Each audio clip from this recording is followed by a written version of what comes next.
We're going to count. What two ways can we count? Up or down?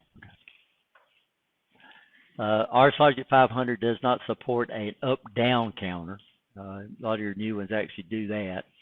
They'll have three inputs on it. All our counters are single input counters. So we enable them with it, and we also count with it. Counter output instruction. This is an output instruction, just like the move instruction. You can tell with RSLogic 500 if you put an instruction in, and it and block instructions. So that means they're going to be like a timer, but they're going to be a block of each pair. And we'll figure out what we need to put in there. But it's very similar to a counter. To a timer. Similar to a timer instruction displayed in a block format or coil format. Of course, we're going to have the block format. Ours is a single input block format, which means we're going to use the same input to enable it to cause it to count. We're going to put an input, and every time it goes through, the counter will count. It counts up, down. Count up, start from some number, 0. We can address it with a move instruction. We can start counting from 0. The next class, we're going to start counting from 0. And the counter will count up. Down counter's kind of weird because if you start counting from 0 and you start counting down, what's going to happen? It's going to go negative.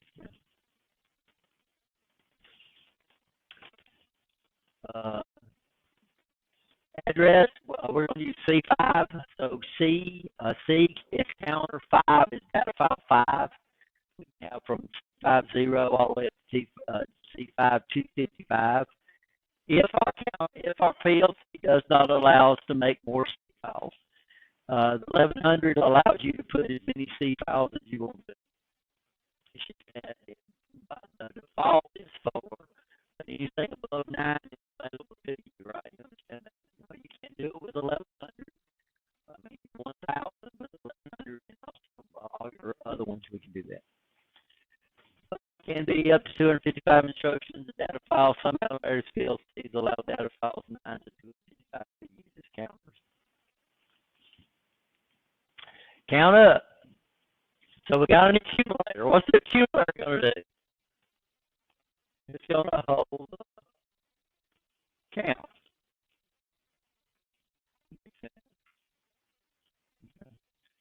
And we have a preset register. This is going to hold what you're going to count to. And don't worry about it.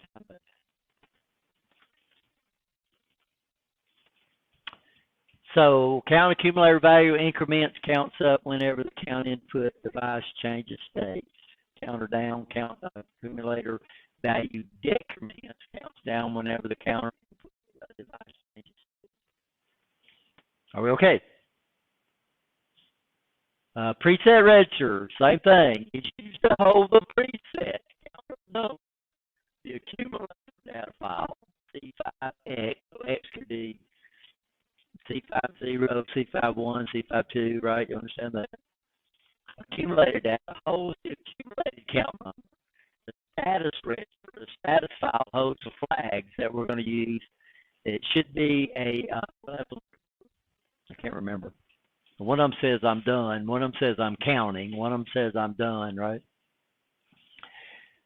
Here we go. Count up. These are some of our flags. Count up. We can address it as P5XCU. This is true when the other counter is counting. We don't use that very much. Count down. C5X colon C/CD. We can address the down bit inside the status register or the status file.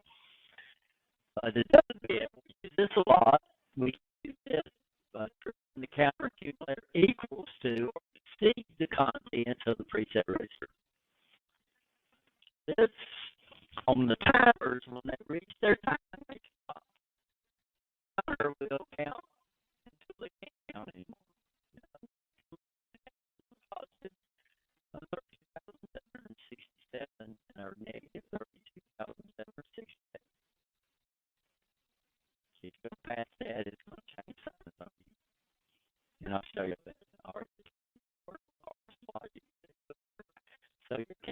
positive direction. Can you go to 32,767? You count one more. It's going to go minus 32,767. You get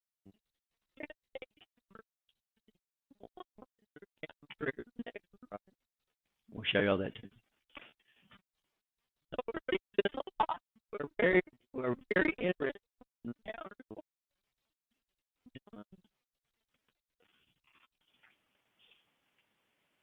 The overflow bit. This is we would monitor this. This indicates the counters exceeded the range of the sign numbers. What's the maximum positive number? Down to 60. Negative.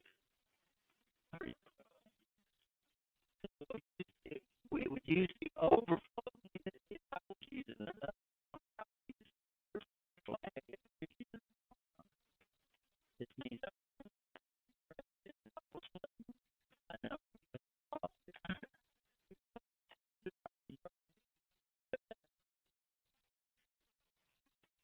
2,767 counts is pretty good, especially if you reset it every day.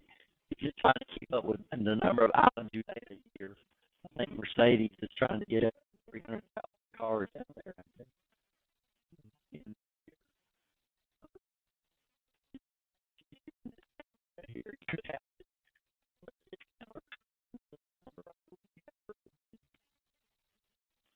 It's probably counted in thousands or so.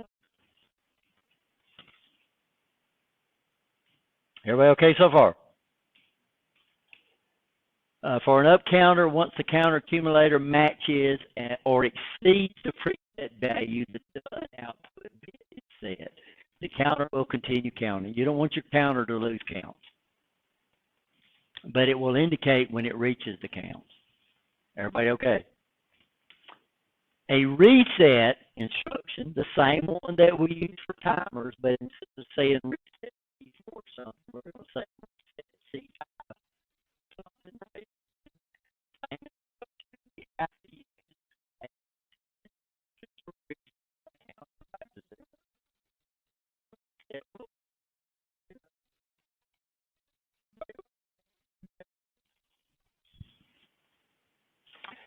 A move instruction can also be used to set the accumulator or preset register any value you want to it. So if I wanted to address the accumulator, what would you think the address would be?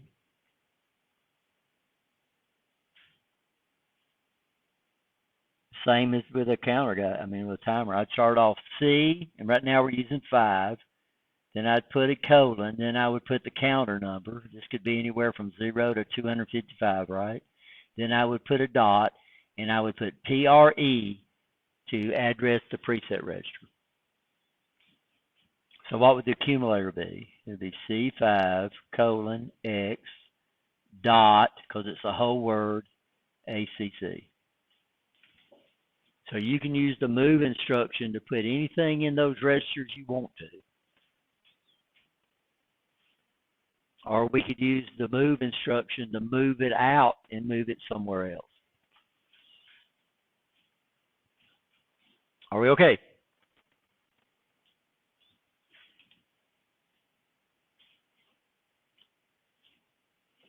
So preset register holds the count, what we want to count to.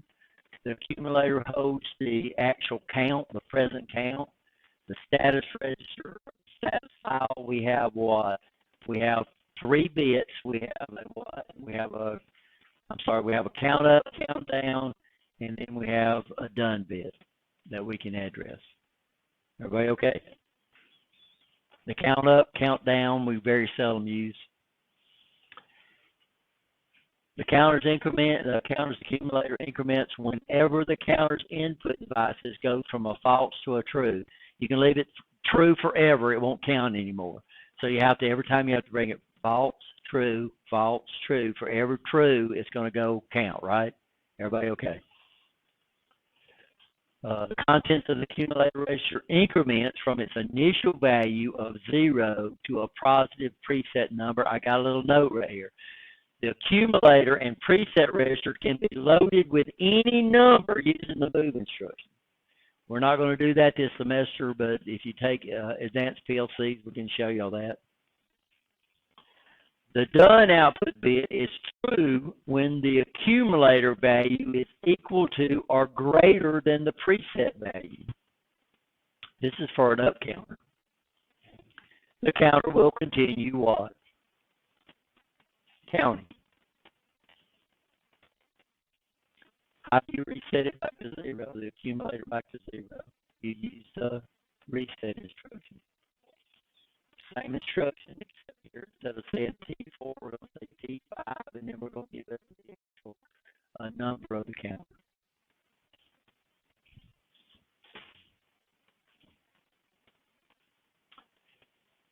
So this is the figure. So let's, what figure is this one? This is going to be 5 something. I mean, I'm sorry, 9 something. I'm going to do it with Logic Pro because it's so much easier to do than trying to do it. Of course, I'm going to load it back in.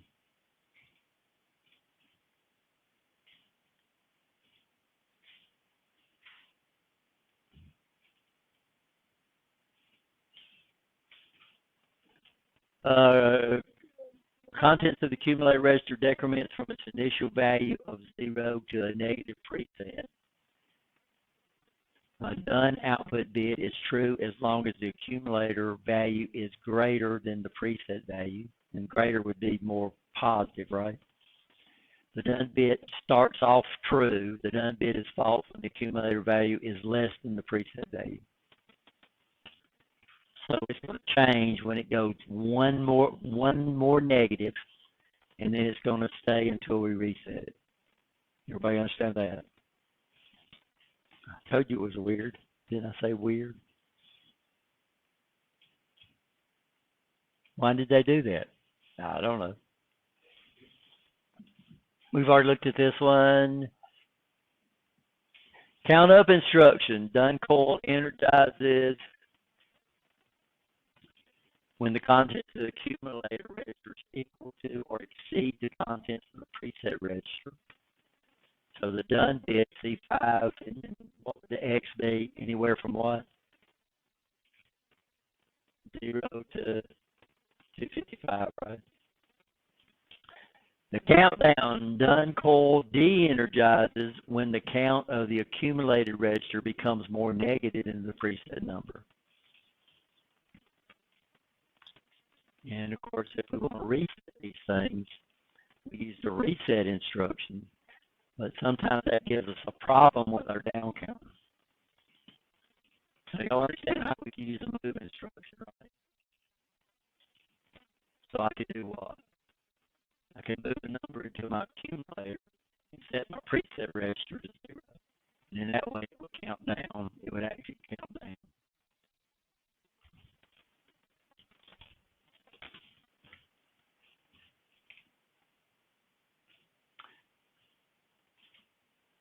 And this is just some examples about keeping up with how much, you know, a lot of the manufacturing line has an input, then it's got an examine station, then it rejects, and then they want a final count. And so this is the kind of thing they're looking at. And this is one thing they're trying to keep up with the number of devices that's on a conveyor belt. So manufacturers always try to do certain things.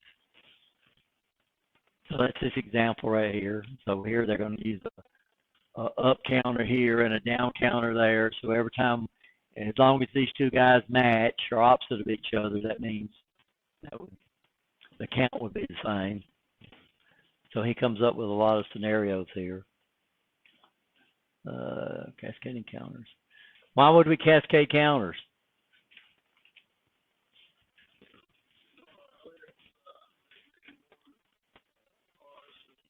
Then the number it can count up to, right? Of course, we can make it count in units. You know, we can have one counter count from 0 to 10, and when it tried to go to 11, it would trigger the next counter, and then you can let it count up to hundreds. And when it tried to go 101, it would trigger the next counter. Then you could have it count to thousands, right? You understand? And you could read your counters, And now your last counter would be counting maybe in millions, and that would be 32,767 million. So you could do it. You could have one count up to 100 and trigger the next one, right? You understand? And you would read hundreds. So you can very well exceed the limits of the counter by cascading them. Have one do what? When it counts up to a certain value, count the next one at one. So we can have this one, when it gets up to 101, it triggers the next one. Well, then the next one would automatically be 1,000. Then I could go up to 32,767 thousands, right? You understand that? Easily, you could cascade these and get past what the limits of it are. So here they're counting. The first one is counting from. The first one is counting to 10. This is counting to 5. So that one could go up to 37,007 tens, right? So for every 10, this is going to count 5. So that would be 37,000. That would be 32,767 times 10, right? You understand? So that would be a big number right there, just using 2 of these. Here they're doing a lot of it. So here they're actually doing it with a timer, right? So here they're combining timers and counters. Got one more thing I need to show y'all guys. Let's go to here.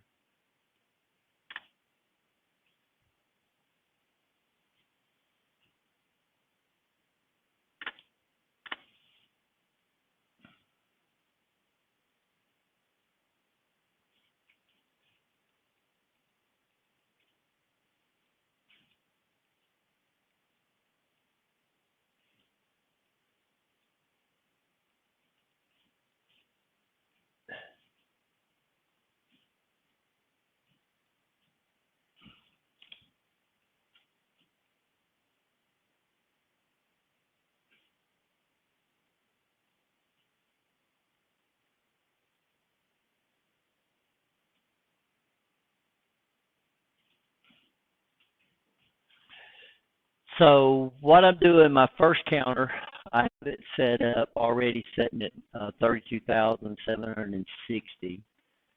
And my next one, I have it set up at 32,760 minus. And we're going to see what happens when I deliberately overflow these guys.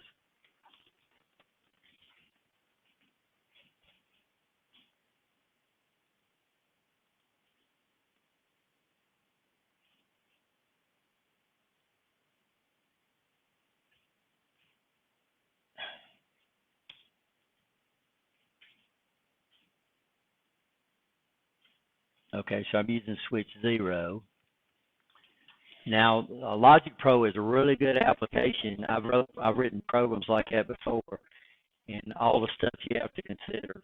That guy is a computer, and it works on my computer, and it has no idea about the limits of integer numbers. So I'll show you this Logic Pro and just keep counting.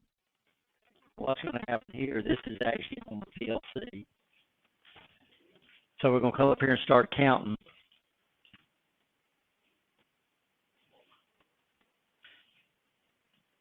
So 60. Now my top one is an up counter, right? Can y'all see it? Okay. And what just happened? It went negative. It was counting positive, and then what? It went negative. Now notice the bottom one. It's negative, and I'm going to exceed the range there. And what did it do? It went positive. So that's a big deal. But what it did, we have 2 flags out here that's going to tell us when this happens. We have what we call an overflow track. So this is my count up overflow. So let's I got 2 move instructions. Switch 1. We'll start it over. And then I got to reset my overflow.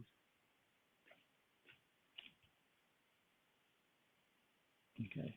So we have an overflow and we have an underflow. So the overflow is going to set when my up counter exceeds 32,767. my underflow flag is going to set when I exceed 32,768.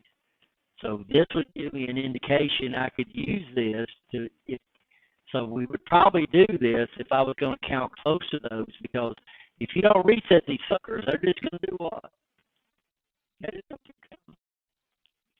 So this is just a safety measure. If it stops the whole thing, we can overflow. We can go over to another counter, right? Understand that we switch over to the counter. But, so here comes my count. In fact, we can see them. 32,760. Oh my goodness! I don't think it reset my accumulator. It didn't. I'm not gonna count that far. Let's see if I got another move instruction.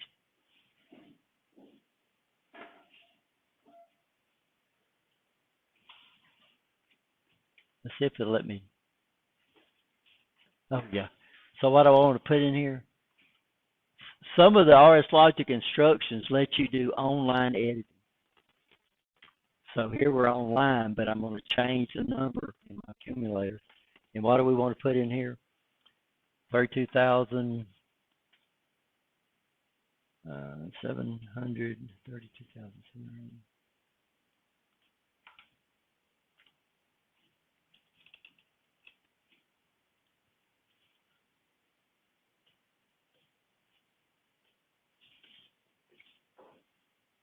And we should see the overflow bit set. Okay, so my overflow, so that means I exceeded my signed number, and look what happened. It went what? Negative. Underflow would be the same thing.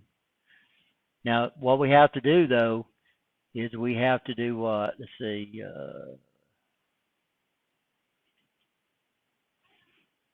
This resets the counters. That's what I didn't want to do.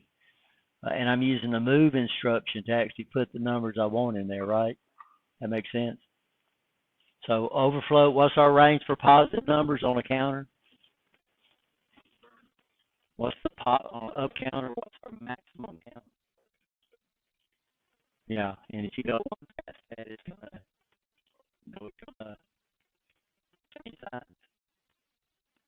What's our maximum negative number? 32,768. If you probably go one more, it's going to go positive. But it's got two flags in the status of word that indicates what? When this occurs. So one thing you got to understand, these counters are going to have a certain range. They cannot count forever, right? And it all depends on how many bits they use. A lot of RS Logic 500 uses words. And we sacrifice one combination, right? I mean, we sacrifice half the combinations for that sign bit out there. So it gives us the ability to represent a negative and positive number without actually putting negative and positive out there. Everything in binary is got to be represented. Okay? So if you have any questions on this, I know you want to go home early. But this is going to be on test. So until we have test 3, what are we going to do? Lab. So when y'all come in here Wednesday, we'll go straight to lab, right? Well, I'm sorry, when we get here, but we'll go straight to lab. Let's start off in here just to see if y'all got any questions, and then we'll go down. But we won't be down here no time. Okay. Makes sense. Just better because I have a whiteboard and stuff here. So we're all the way to chapter 9. All right, guys. See y'all Wednesday. Anybody here from Layla? Layla?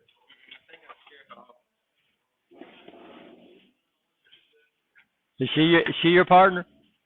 Whose partner is she? You scare her off?